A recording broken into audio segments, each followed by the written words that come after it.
Okay next Chandrashekhar. Narendra Modi साहेब म्हणाले होते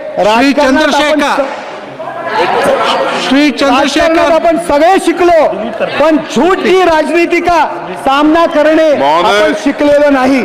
सभापति महोदय, बहुत बहुत धन्यवाद आपका. आपने मुझे बजट पे अपनी बात रखने का अवसर प्रदान किया.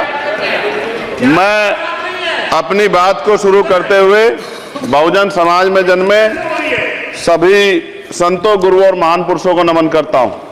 साथ साथ मैं भारत की महान जनता का भी धन्यवाद करता हूं कि उन्होंने लोकतंत्र की रक्षा इस बार की है. सभापति महोदय, पिछले 10 सालों में सरकार की नीतियों के कारण गरीब और गरीब हुआ और अमीर हुआ है. यानी गरीबों और अमीरों के बीच फासला बढ़ गया है.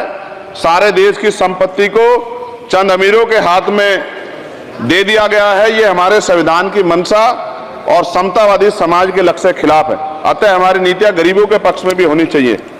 जातिगत जनगणना, SC ST OBC यानी कि जो बहुजन समाज के लिए आज जीवन मरण का प्रश्न है, इसके बारे में कोई बात बजट में नहीं की गई है. इसके बाद जनसंख्या के अनुपात में बहुजन समाज को सभी क्षेत्रों में हिस्सेदारी मिलनी चाहिए. तभी बाबा साहब अम्बेडकर का जो सपना है समतामूलक समाज का, वो पूरा होगा. महोदय, एक ऐसा विकसित भारत है जिसमें आज भी सफाई कर्मचारी को पक्की नौकरी नहीं मिल रही है और उसको गटर में उतरने के लिए मजबूर किया जा रहा है. उनके लिए कोई अलग से बजट नहीं है. बजट बन सकता है अगर सरकार चाहे. SC ST को जो सब प्लान मिलता था, SPC का जो पैसा मिलता था, वो बजट से हटा दिया गया है.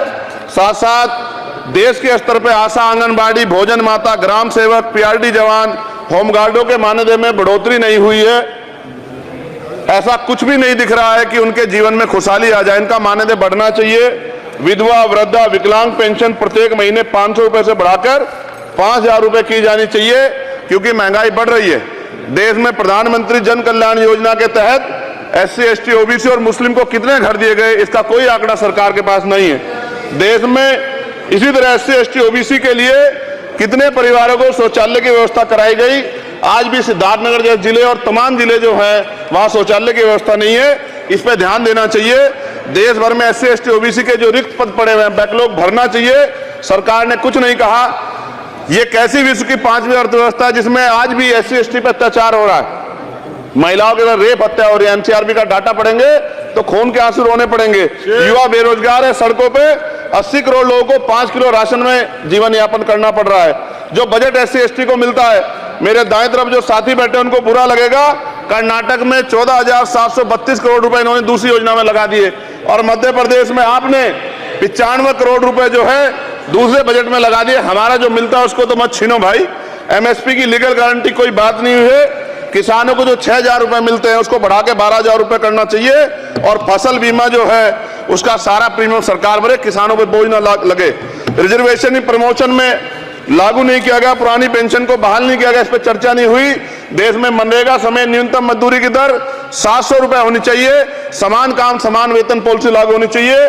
जो रसोई की चिंता करते हुए 500 रुपए प्रति सिलेंडर से ज्यादा के दाम नहीं होने चाहिए. जो महिलाओं को राहत मिल सके. बिजली के दामों में भी कमी होनी चाहिए. बेरोजगार युवाओं को 5,000 रुपए भत्ता मिलना चाहिए. जो बेरोजगार युवा जो है अपनी पढ़ाई या अपना खर्चा उठा सके. मैं अपने क्षेत्र के विषय में महोदय आपसे कहना चाहता हूं कि पश्चिम यूपी में नगीना में एक एम्स बनना चाहिए, एक IIT बननी चाहिए, एक IIM बनना चाहिए. नगीना लोकसभा में उद्योग धंधे लगने चाहिए. नगीना की कताई मिल जो है उसको पुनः शुरू कराना चाहिए. RRTC जो योजना है सरकार की, उसको मेरठ से आगे बढ़ाकर मुजफ्फरनगर, सहारनपुर से नजीबाबाद, नगीना होते हुए उसको नगीना तक ले जाना चाहिए. साथ साथ नजीबाबाद से मुंबई के लिए एक ट्रेन चलनी चाहिए और नगीना, श्योरा, किरतपुर में रेलवे के ओवरब्रिज बनने चाहिए. सभापति महोदय, सामाजिक न्याय मंत्रालय को 13,000 करोड़ रुपए दिए गए और जनजाति कार्य मंत्रालय को 13,000 करोड़ रुपए दिए. कुल 26,000 करोड़ रुपए.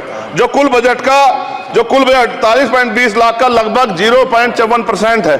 जबकि हमारी संख्या 25% से ज्यादा SC ST की और बहुजन समाज की मिलाओगे तो 85% से ज्यादा है.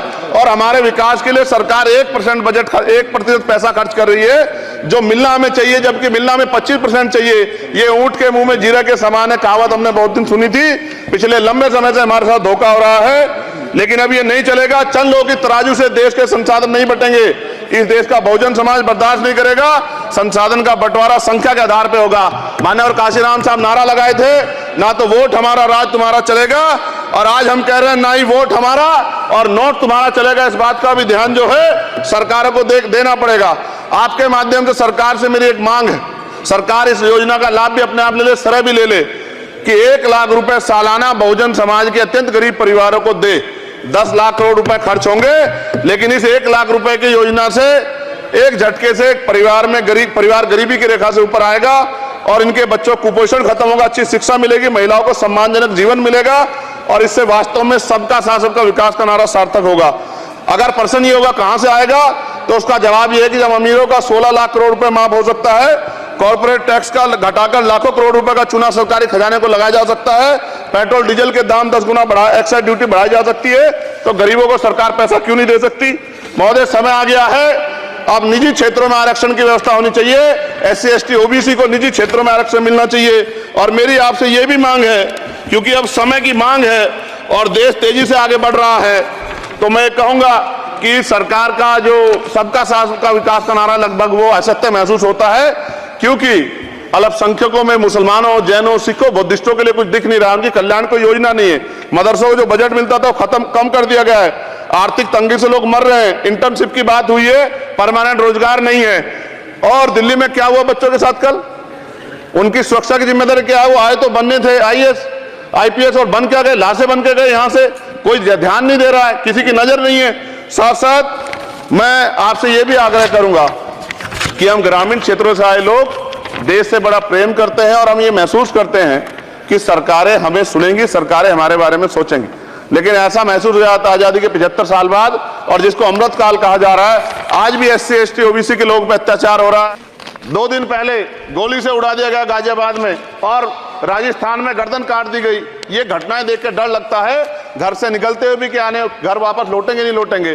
तो मेरा सरकार से आग्रह है, अगर आजादी के 75 साल बाद भी हमारी हत्या हो रही है, तो हमारी मां को भी दर्द हुआ होगा जब उसने हमें पैदा किया हो, हमारी बहनों को भी हमारे खोने का दर्द होता होगा। कैसी कानून व्यवस्था है आपकी, सब कुछ है आपके पास, फिर भी जो है महिलाओं पर रेप नहीं रोक पा रहे हो, हत्याएं नहीं रोक पा रहे हो, गरीबों, दलितों, पिछड़ों, किसानों, मजदूरों की जान नहीं बचा पा रहे हो। किसान सुसाइड कर रहा है, नौजवान सुसाइड कर रहा है, और बड़ी बड़ी बातें होती हैं, इधर भी अच्छे लोग हैं, इधर भी अच्छे लोग हैं, लेकिन अच्छाई तब होगी जब जमीन पे भी कुछ काम दिखाई देगा। और जमीन पे महोदय कोई काम दिखाई नहीं दे रहा है।